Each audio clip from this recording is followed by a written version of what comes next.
Orang itu menjadi kikir itu karena nganggap hidup itu lama dan uang itu penting. Kalau zaman Nabi itu sederhana kalau melihat hidup. Pernah suatu saat Nabi itu punya jatah makan, karena Nabi itu hidupnya juga pas-pasan.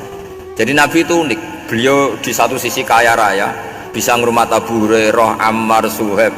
Ashabu Sufa itu dirawat Nabi semua. Itu kan kaya, bisa ngerawat sekian orang. Tapi di sisi yang lain untuk pribadinya beliau miskin. Kadang nggak bisa makan hari itu. Tapi di saat yang sama bisa merawat Ahlus Sufa. Jadi keliru kalau orang hanya cerita Nabi itu miskin, untuk makan dirinya aja susah. Itu keliru. Kelirunya kalau tidak diteruskan, tapi Nabi mampu menghidupi Ahlus Sufa. Singkat cerita, jatah makannya Nabi itu dikasihkan orang. Ketika Nabi tanya, ya Aisyah, makanan jatah saya di mana? Oh ya Rasulullah, tadi ada orang minta tak kasihkan, maka makanan itu habis. Apa kata Nabi? Kamu salah Aisyah. Yang kamu kasihkan itu justru yang masih.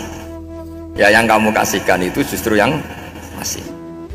Sehingga Nabi menganggap, makanya Nabi terus ngendikan, ya kalau mukhatabnya lelaki ya kira-kira begini. Wahallaka min malika illa ma akalta fa'afnaita walabista fa'ablaita.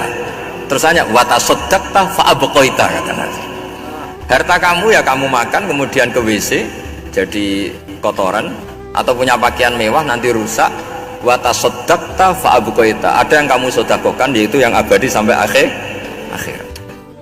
Sehingga banyak pengusaha yang mencintai saya setelah tak ajari hadis itu. Misalnya punya uang 1 miliar karena dia spekulan atau pedagang rawan bangkrut, disedekahkan ke masjid 50 juta, yaitu yang abadi. Jadi kalau suatu saat bangkrut, dia masih punya uang 50 juta di akhirat.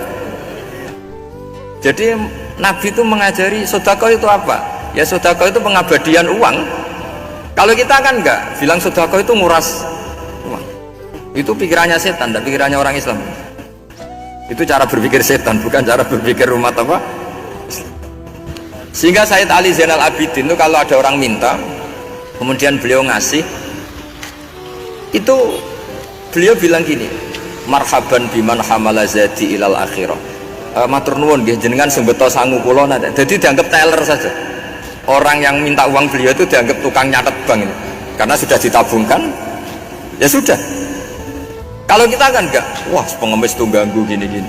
Kecuali pengemis profesi ya mungkin kita agak-agak enak. Pada zaman akhir itu ada pengemis apa? Profesi. Jadi repot teman-teman.